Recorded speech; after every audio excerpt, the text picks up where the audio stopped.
Hey guys, Climax Combo here. I'm LiciousKid, and today we got a deck profile of my LoveLive Nijigasaki deck. The deck is red, yellow, and 8 standby. This is a deck I've been using to relearn the game, and honestly, it's a whole lot of fun. I'm really glad I'm using this deck, and of course, it's LoveLive. I love everything about the franchise, so I'm glad that it's also really fun to play. But just like usual, guys, we're gonna go over every card in the deck. We're gonna briefly go over how we to play level by level, or at least how I do. And then lastly, maybe a couple alternatives you can use for the deck. But anyways, without further ado, let's get started. All right, guys, to start things off, we have 4 of these 0/0 Shizukos. Really good card, 1500 power. When she's played from hand to stage, you can reveal the top card of your deck. If it's a music character, she gets plus 2k for the turn. And of course, this entire set is music based, so it's any character. Second effect, when she's sent from stage to waiting room, you can pay cost, which is discard a card. If you do, look at up to 4 cards of your deck, choose one level 1 or higher card, not character card, so you can add events, add it to your hand, and the rest go to waiting room. This card is really good, really important in the deck. The level 0s in this set are weenies. She's your strongest one at 0035, which is kind of sad. So she's important for running over stuff, and that second effect of discarding a card to check top 4, really solid. I mean, cards like this is always good. It's like a Kotsky, really strong. And it's the only way to discard climaxes from your hand in this deck. So this is like a really key card in this deck. Definitely got to run for. Useful on all stages of the game. Always good revealing top, and grabbing level 1 or higher is always good. I mean, this card is really just super awesome. Really good utility in this deck, and something the deck kind of lacks. Next up, 001K. This is a promo. It's not from the actual booster. It's the first year's. 2 effects. First effect, when it's played from hand to stage, you choose one of your opponent's character. When it's played from hand to stage, if your opponent has 1 or less characters in the front row, you choose that one character, and if it's a cost 0, you can put it to the bot deck. Second effect, at the beginning of your opponent's draw phase, you can reveal top card of your deck. If it's a level 1 or higher, you can add this back to your hand.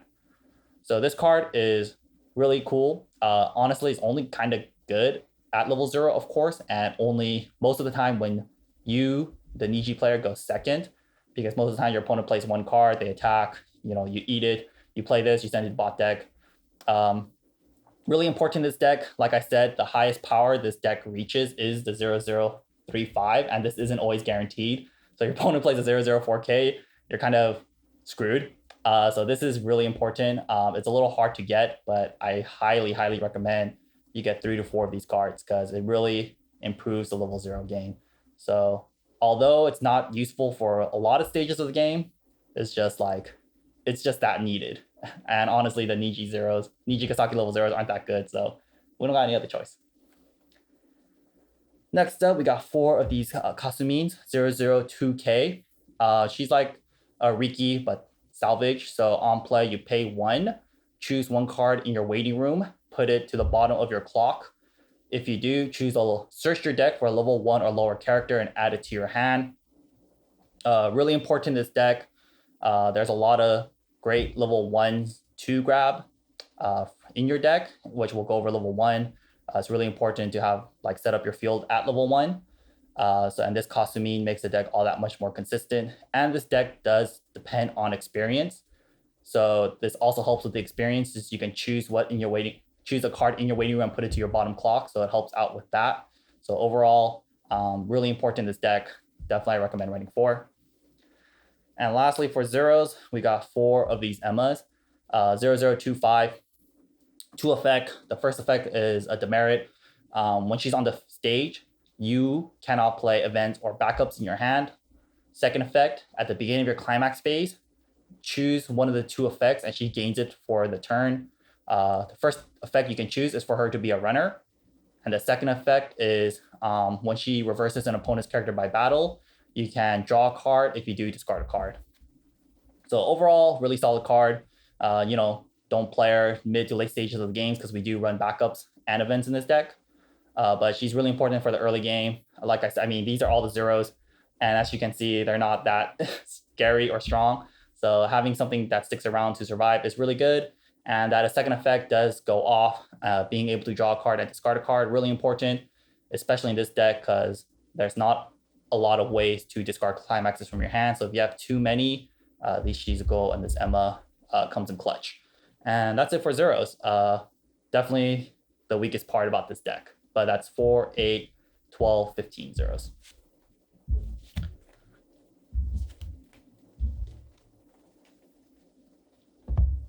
Next up, we got the level 1s. This is when the deck definitely starts getting a bit more fun. I guess to start things off, this is kind of like the most unique card in this build. This deck is pretty standard for Nijigasaki. This one's probably the most flavorful or most different. 104K Ayumu.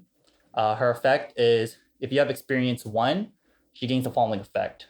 During your turn, she gets +2/5 power, and then she also gains the following effect. When this card battles, when this card's attacking a level 2 character, she gets +6K. So with experience 1, which you'll always get, she'll be a 1065 on your turn. And of course, when she fights a level 2, specifically a level 2, she'll be a 10125, which is really good, especially against decks that run 2/2s, pretty much other standby decks. So really good in the standby matchup. And I mean, her being a 1065 alone is also nice. This deck does not have a lot of costless cards or a lot of costless attackers to run over your opponent's cards. So sometimes, having this Ayumu is nice because when you're starved for stock, this Ayumu can come in clutch to just help you regain control of the board. So just 2 of these. It's really weak on defense, though. It's only 4K. Next up, we got everyone's favorite, the 1145i. 2 effects.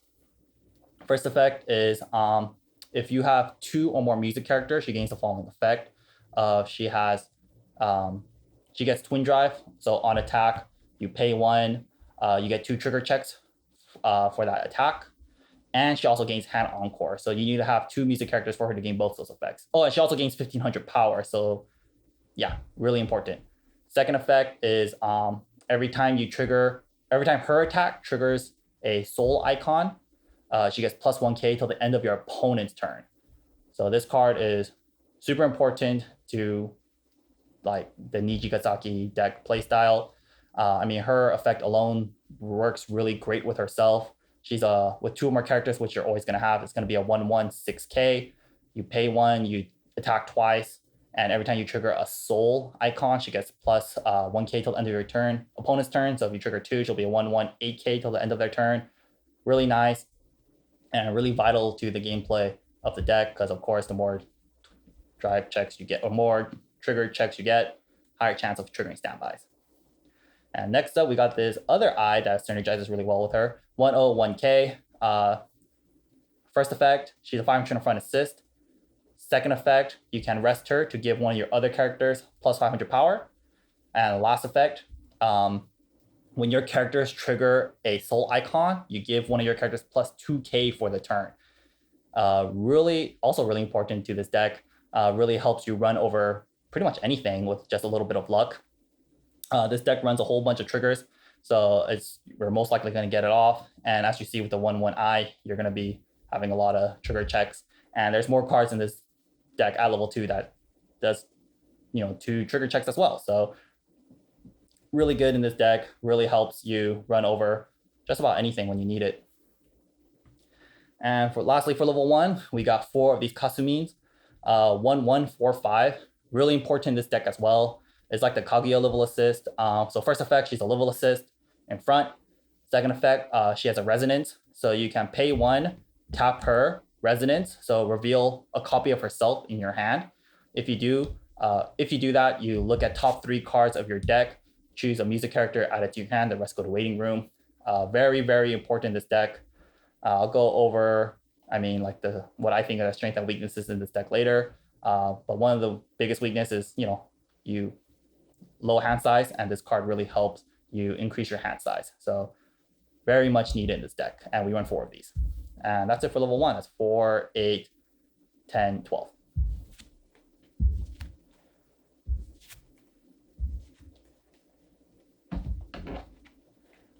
Next up, on to level 2s. Not too much. Another very important part of the deck, 2/2 5500 power.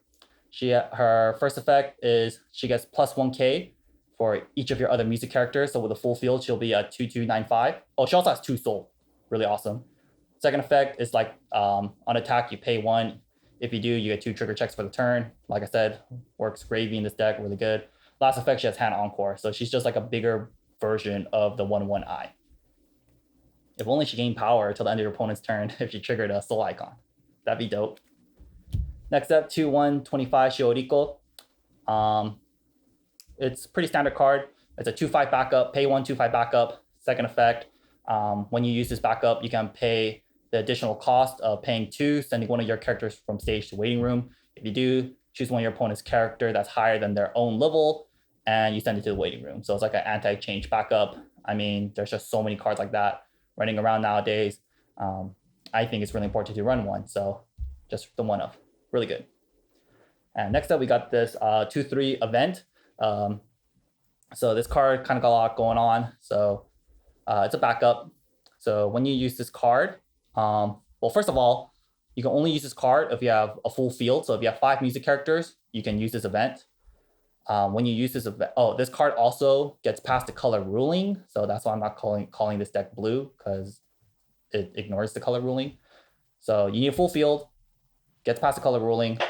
When you use this event, you choose your opponent's battling character, and that card gains the effect of it cannot deal damage to you. And another effect of you choose one of your characters and you give it plus 1k. So, I mean, anti-damage backup, really good. I mean, Weiß Schwarz is so crazy nowadays. These anti-damage backups are just super important. And the end game for Nijigasaki level 3 is pretty wild. So sometimes you just need that one extra turn to end your opponent. And this card can help you achieve that by surviving. And so it's really good. I definitely think this card, you should be running 2 of for sure, because it really helps. It really saves your ass a lot of the time. And lastly, for level 3s, we got 4 of these Aimu 3/2 10Ks. This card is super cool, and it's Aimu. What's not to love? 2 effects. First effect, if you have experience 4, she gains the effect of when she's in the front row, she gets all your characters plus 1500 power. Second effect, combos with this standby. So when this card is brought out by this specific standby, either by playing it or by triggering it, you can pay cost, which is pay 1, discard 2. If you do, restand her. So this card is super cool. It can actually give you a 4th or possibly a 5th attack if you trigger multiple of these in a turn, which is really scary. Like, for example, if you got 2 of these eyes, like for level 2, your field's probably gonna look something like this. Let's toss this in here. You attack, trigger Aimu, attack, pay cost, 2 triggers, so you trigger 1, and then, oh, you trigger this. Then you can bring out Aimu from the waiting room like that. And then when you do, now her effect goes off, you can pay 1, discard 2, restand her, and you get an extra attack. So really, really cool. And you can start doing this at level 2, which is like the best part. And if you do have something like this, which is very common, these eyes are just so big and so hard to deal with. So that's Aimu. Like, if you get her combo off, it's great. The only downside is, there's a couple downsides with this card. This card is not good in your hand. You don't want to be playing this card from your hand because it's literally a 3/2 10k vanilla that gives your entire front row plus 1500. You don't want to be doing that. You pretty much just want to be playing this Aimu's with the standby trigger, specifically her own. Of course, would be optimal. And of course, you don't want this being your first attack. Like, for example, if you got like this, like we were saying, something like that, you attack with this, trigger the standby. I mean, like, what are you going to do? Kill your eyes? You're only still getting 3 attacks, and you're paying 1 and ditching 2 to do so. You put her in the back. What are you going to do? Restand her. Doesn't really do anything. And if you play over the Shizuko, then you're losing out. Same thing, you're only getting 3 attacks. So this Ayumu is only good after your first attack. The second and third attack, that's when it's good. So, and of course, she has to be in your waiting room. Sometimes you refresh, you trigger this, you don't have an Ayumu in the waiting room. It's pretty sad. So this, it doesn't work out all the time. But when it does, it's just super good. And you can start doing it at level 2. Super scary for your opponent. And lastly, we got the best girl, the 2 best girls holding down the fort at level 3. We got level 3 Setsuna. 3-2, 9k, 3 effects. First effect, if you have all your characters on music, she gets plus 2k. So she's pretty much 11k base. Heals on play. Lastly, combos with her own standby. At the beginning of your encore phase, if you have 7 or less cards in hand, you can activate her third effect, which is pay 2, discard a card. If you do, your opponent takes 2 damage. Really good. The fact that she combos with standby makes it all that much better. Like, for example, you have this, that, and this with, we'll just say, for example, something like this. This is more realistic. You can play the standby, put Setsuna in the back. So now they're guaranteed, like, you don't even need any Setsunas in your hand to do this combo. Once you have this and a couple Setsunas in your waiting room, you can actually pop off, play this, bring this out, attack, trigger, whatever. You trigger another standby, even the other Ayumu one, you can bring this out. Now they're taking 4 damage. Trigger another one, now you're 2, 4, 6. Like, super scary, super explosive. And it can just kind of come out of nowhere with all these 2 trigger checks. And the more Setsunas you have, is all that much scarier. So super explosive cards, a super explosive endgame that can just honestly come out of nowhere. So that's it for level 3. Lastly, 4 and 4 of their respective standbys. So I guess on to how I play the deck level by level. Starting level 0, like I said in the beginning, the level 0 in Nijigasaki is kind of doo-doo. I mean, this is the strongest, this is the power in this deck's gonna get, 0-0. 3-5, and it's not even guaranteed because you have to reveal a music character, and sometimes you hit a climax or you hit an event and then you just kind of cry. So kind of sucks, but that's why we run the PR.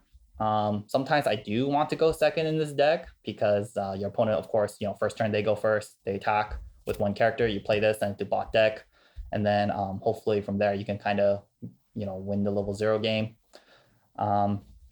And of course, you got the runner. The runner is always good. It's probably going to stick around, but it's only 2-5 power. Her second effect, it comes pretty clutch in certain situations because, like I said, these are the only real 2 ways to discard climaxes or just in general. So sometimes when you want to discard, these 2 cards come in really handy, especially more the Shizuko, because the Shizuko is good all parts of the game. Fills up your waiting room with cards to use the standby climax with, and it's a free top check, so you know what you're going to trigger. This Emma, not so good in the mid to end parts of the game because you can't use events, which sometimes screws you over. So just something to keep in mind. And of course, if you can use the Kasumine, definitely do it. It helps you hit the experience 4 that you want for Ayumu level 3, and it pluses you 1, and it helps you set up the level 1 game, which I think is really important to have like a strong field at level 1 for this deck, because if you don't, the deck just kind of starts to fall apart. For the experience, how I usually do the experience, to hit the experience 4, I will put 1 Ayumu to level up zone. Level 1, put the Ayumu level 3, and then level 2, put the Kasumine, so you have red, yellow, and you have 4. And once you have 1 Kasumi on the field and 1 Kasumi in your hand, you don't need any more. So it's better not to draw it. So that's how I do it. And that's it for level 0. You just kind of hang tight and hope you don't get smacked up too much. But from level 1, it gets a lot better. Definitely you want usually you want 2 of these eyes and this Kasumi set up on the field. Of course, the eyes and the Kasumis can come out at level 0, since of course this is a standby deck. If one of these ever hit the waiting room, either by mulligan or by canceling, you can start playing the standbys from your hand, bring these out at level 0. But that's just kind of basic standby stuff. But yeah, so usually level 1, you definitely want to, you try to have these 3 cards out on the field. You really want to have the Kasumi out as soon as possible. I would say Nijigasaki's greatest weakness is the lack of ability to gain hand size. As you see in this deck, we don't run a Brainstorm, so there's never a potential to +2 or +3 by hitting 2 or 3 climaxes with the Brainstorm. The only way you can really plus is by clocking yourself to draw 2, using the level 0 Kasumi and the 1/1 Kasumi. And as you saw in the deck, everything has hand Encore, and both the level 3s need to discard cards from your hand to activate their respective Climax combos. So if you don't have a field, you can't maintain your board, and you can't end your opponent. So having hand size is all super important. Once you get the Kasumi out, the level 1 out on the field, you pretty much want to be using her effect every single turn. So yeah, level 1, something like this. Of course, every time you hit or trigger a standby, you want to bring out these awesome eyes. Of course, since this is a standby deck, you can't really commit 2 cards in the back row. So you're always going to leave 1 empty out like that most of the time. So that way when you play standby, you can put it here. And I guess just basic standby deck stuff. Always start with your weakest attack first. That way when you attack, if you hit it, trigger a standby, you can play it over with a stronger card. So, but yeah, I mean, the eyes really synergize well with this deck. The fact that they can trigger twice for a cost of 1 means you have a higher chance of hitting more of these standbys, so you can bring out more of these 2/2s. And her own effect, she gets +1k till the end of your opponent's turn. Every time you do trigger a soul icon, makes it all that much better. And where'd you go? Of course, if your opponent is like running a standby deck as well, or they just have really beefy level 1s, this icon, this 1/0i is gonna ruin their Christmas, because every time you trigger a soul icon, you give something +2k. So these cards can get incredibly strong with all these trigger checks. You're gonna be probably triggering so much that they just can't really stand up to it. So really cool. And this is kind of like where the deck starts getting scary. So honestly, just sit on these mostly, and then kill your opponent's board, keep trigger checking, get out these 2/2s, and then you're good from there. Starting level 2, since it's a standby deck, you do have access pretty much to your entire deck. You can start playing these level 3s every time you trigger a standby or when you play a standby. And of course, you can actually use their climax combos when you do trigger check them or when you play it. So it gets pretty scary for your opponent. Since you're attacking with a lot of soul, I mean, this, like at level 2 and at level 1, I mean, these can be hitting you for 2 to 3 souls since they have 2 trigger checks. This 2/2i can come out at level 1 and she has 2 souls, so you can really push your opponent a lot of damage. And if your opponent's behind in damage, then, or is a higher level than you or has more damage than you, then it can really get scary for them, because the level 3s can just start coming out and ending your opponent. At level 2, you can even play the Setsuna combo and start using it, for example, and to end your opponent. And of course, you could use the Ayumu too at level 2. Like you have something, let's say like this, you attack, trigger, attack, twin drive, you trigger one of these, you bring out Ayumu, pay 1, ditch 2, and now they have this 11/5 beater that's attacking them for a 4th time, and it gives all your characters in the front row plus 1500 power. So it can get really scary for your opponent. And of course, every time you do trigger standby, if you don't want to go for the Ayumu combo, you can start putting these Setsunas in the back to prepare for the next turn. If you have her combo in your hand, it can get like pretty scary for your opponent. These Setsunas just kind of staring at you, because next turn is probably bad for them. Of course, you have access to your 2 backups at level 2. Just use them when the time's appropriate, of course. These are pretty much both defensive cards, and you want to stay as alive as long as possible, just in general. So just use these when the time is right, depending on the matchup too, of course. In some matchups, the 2/3 event is better or worse. And so, yeah, so level 2 looks usually something like that. Little something like this. Really hard for your opponent to deal with. These are going to be 2-2-9-5s, level assist 10-5, Ayumu 11-12k. I mean, what are they going to do? And this Ayumu is 11-5 base as well, so really scary for your opponent. And then at level 3, you can start playing these Setsunas from your hand and then start going to town. I mean, you can start doing this. You can start using her combo at level 2. By level 3, you have access to playing the Setsunas and then, you know, just ending your opponent. Of course, the idea is to have as much Setsunas on the field as possible to get her effect. I mean, this is like, this is the dream, which you're never going to get. I mean, if you do, you're awesome. But of course, the more Setsunas you can get, the better. It's just really scary for your opponent. At the beginning of Encore phase, pay 2, ditch 1.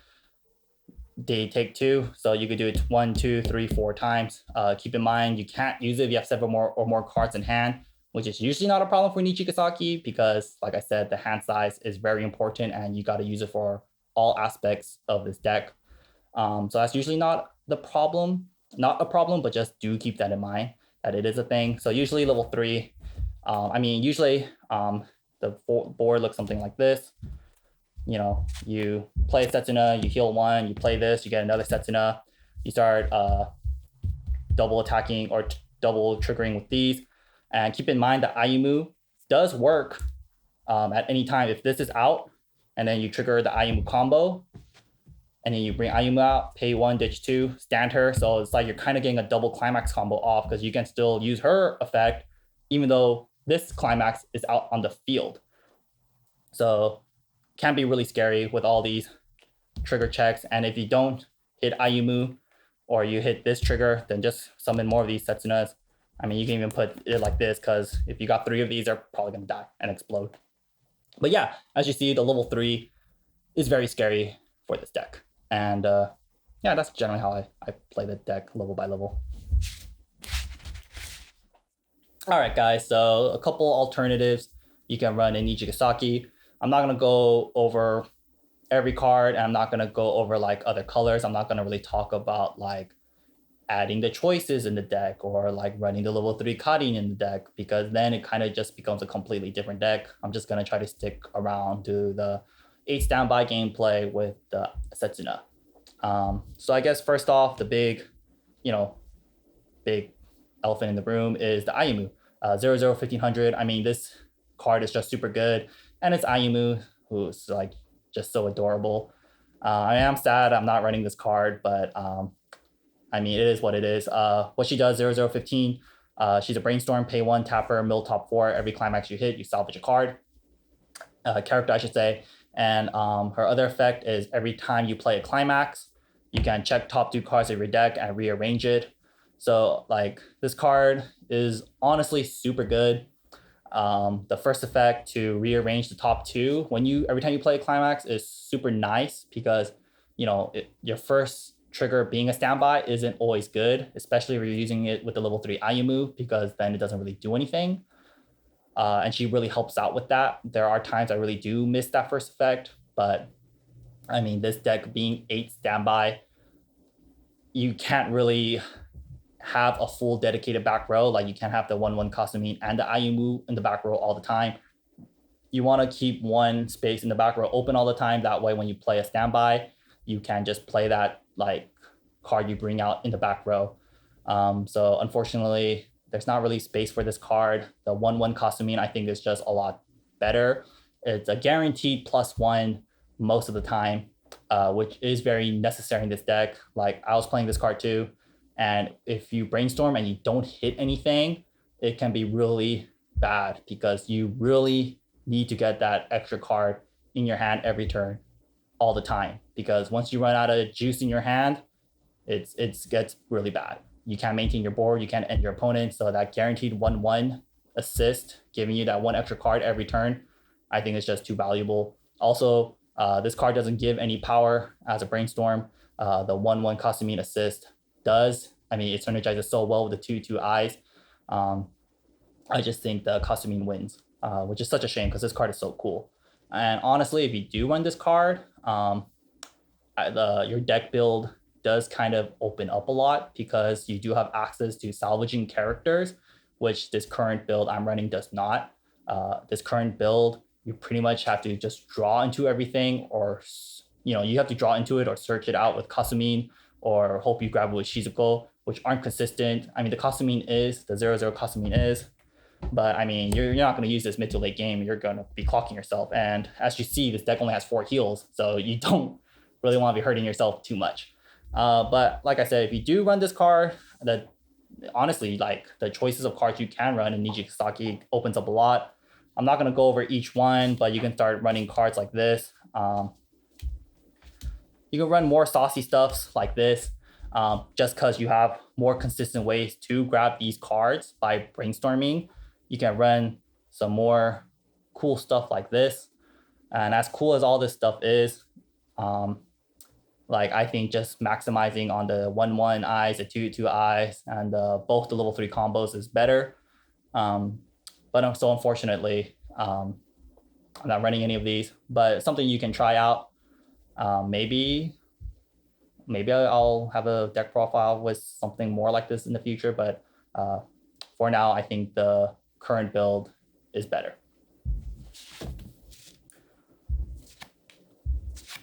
Yeah, honestly, this just it just really changes the play style.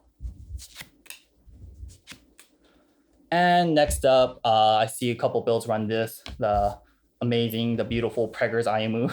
I love this art. Anyways, the Preggers Ayumu, it's a 1/05K, combos with her own standby on attack. If you have 2 or more music characters, you can use her effect. You look at top 2 cards, or you reveal the top 2 cards to your opponent, and they choose one character or event amongst those 2, and you take it to your hand. So, I mean, this Preggers Ayumu combo is okay. You can mill through your deck faster because you're checking top 2, and you're pretty much going to be guaranteeing at least 1 card going back to your hand. Of course, your opponent chooses, but it's still an extra card, which is really nice. The only issue, I guess the biggest issue with this is it's taking a climax slot, so you can't maximize on the 3/2 Ayumu and the 3/2 Setsuna. If you're going to run this, you're pretty much going to be taking out the 3/2 Ayumu combo for this, or you can run like 2 and 2, but at that point, it doesn't become consistent. You're probably going to take this out if you're going to run this, and you're just going to try to maximize on the Setsuna combo. But the problem with this, of course, is that it's just super weak. I mean, it's 1/05K. She doesn't gain any power. And the standby, of course, doesn't give any power. So you're just going to be smacking with these little weak Ayumus. And yeah, you'll be gaining cards, and you'll be like gaining cards and stuff, which is cool, going through your deck faster. But I think just establishing your board and triggering more standbys with the 1/1 eyes is a lot better. So for me, this is a pass, but something you can try out. I've seen people run it. And with those out of the way, I guess we'll go more to this specific build I'm running. Honestly, I think the cards I'm running now and the ratios I'm running them are like kind of sealed. The only really 2 cards I would flex out or like change would be these 1/0 Ayumus. These are the most, like, this is like the 2 tech cards I'm running in this build. And not everyone run these. And honestly, these 2 cards are constantly changing in my build. I'm probably going to change these soon too. But other cards you can be running besides these 1/0 Ayumus is, of course, the event. I'm sure a lot of you guys know this event. It's a great event, honestly. 3/2. When you play this, you choose 2 cards in your opponent's waiting room, and you keep them. And then the rest of the cards go back into their deck. You give one of your characters plus 5K. Honestly, you're just here for the decompression effect. With the scary endgame that Niji has with the 3/2 Ayumu and the 3/2 Setsunas, adding this on top of that honestly does become that much scarier. You can honestly like one-shot your opponent at like 3-0 or 2-6 with this event if you're lucky enough or they're unlucky enough. You can really just end them that turn. It becomes a lot scarier. Definitely something I'm considering to add back to the deck. I was playing it for a while, but I recently just took it off with the Ayumus. Really good. I kind of miss this event. It makes the endgame a lot more scary and explosive. So something definitely something to consider. You can run 2 of these, so these 2 Ayumus, or just 1 and something else, like this Emma. This event, Emma, super good. 2/1, 25. Yes, it's blue, but I mean, you're running 4 blue Emmas, level 0s, and 2 of the events. So you're going to be hitting blue eventually. And you can just bring this out with a standby. So lols, which you'll most likely be doing. But this event, or this Emma from the TD, super good, 2125. She's a level 3 assist in front of her. So level 3s in front of her get plus 2k. But you're mainly here for that second effect, which is super dope. You can pay at the beginning of your opponent's attack phase, you pay 5, you heal 1, and you choose one of your opponent's character, and it loses 2 soul for the turn. This card is such a lifesaver. You're healing 1, and you're kind of negating an attack, and you can start doing this at level 2. The 5 stock is indeed very heavy, but I mean 5 stock to survive an extra turn is, of course, it's worth it. And I mean, it is a lot of stock, but once you have your field set up with the 2/2 eyes, you're not going to be playing much cost cards from your hand. You're pretty much just going to be paying cost for the Kasumi and using the Ayumu combo. So having 5 stock is definitely like doable for this deck. So that second effect is not as difficult as you might think. So definitely a good option to run in the deck. Another really good card to consider as well is this 2/1 Kanata, 5k. It's a promo. She's a 1k global assist, and her second effect is you can rest her to give one of your characters the following effect of when this card reverses an opponent's character by battle, you can send that character to the bot deck. So really good. Stops all the encore shenanigans running around right now, especially like in the mirror. And she's a 1k global, so if you do bring her out at level 1 with the standby, she'll make your eyes that much more difficult to deal with. And of course, sending something to the bot deck when they're close to refreshing is awesome because that's 1 guaranteed damage. And like I said, the end game is scary, so every damage they take just makes them that much closer to death. And honestly, I would say these 3 cards are like the cards I'm always back and forth about with this build. Take out the Ayumus. You can run 2 of these, or you can run 1/1 or 1/1 or just 1 of these each. The choice is up to you, really. But you can't go wrong with any of these choices, honestly. Anyway, guys, here's one last look at the deck in all its full glory. I guess I'll go over my thoughts and opinions of this deck. Overall, like I said in the beginning, I absolutely love this deck. I think it's a lot of fun. And at the time of this recording, I do think this deck is fairly strong. Like I said many times, the positives of this deck is the end game. Setsuna alone is very scary. The Ayumu just makes it that much scarier. And do keep in mind, you can, like I said, you can use these starting at level 2. So it does become a lot scarier. And you can actually use Setsuna's combo as soon as you bring out the standby, which is just so dope. You're pushing for a lot of damage at level 1, at level 2 with the twin drive of eyes. Which makes it really scary. You have a pretty big board with hand encore at all the times, which is just really good. But I guess the weakness of this deck, like I said many times, hand size. Without hand size, can't maintain board, can't finish your opponent. And the only way you can gain hand size is clocking, this one that hurts you, and these Kasumines, 1/1. This Kasumine is very important in this deck. You want to get the Kasumine out ASAP, so that way you can keep the hand size. I guess other weaknesses of the deck is you can't really mill your own deck that fast if you're having a bad first refresh, or you're kind of screwed. You just kind of have to pray. The only way you can mill through your deck is with the I 1/1, and that's only 3 cards. And the Shizuko, but the Shizuko only works when she's sent from stage to waiting room. And so sometimes you just have to play over the Shizukos to force yourself to mill, which really hurts because you're minusing yourself. And like I said, the more hand size you have in this deck, the better. But yeah, overall, I would say that is like the strength and the weakness of this deck. It's a lot of fun, guys. If you guys like this video, let me know. If you guys want a fun 8 standby deck, highly recommend this one because I think it's a blast and it's pretty good. We hope you guys enjoyed this video, and we'll catch you in the next one. Peace.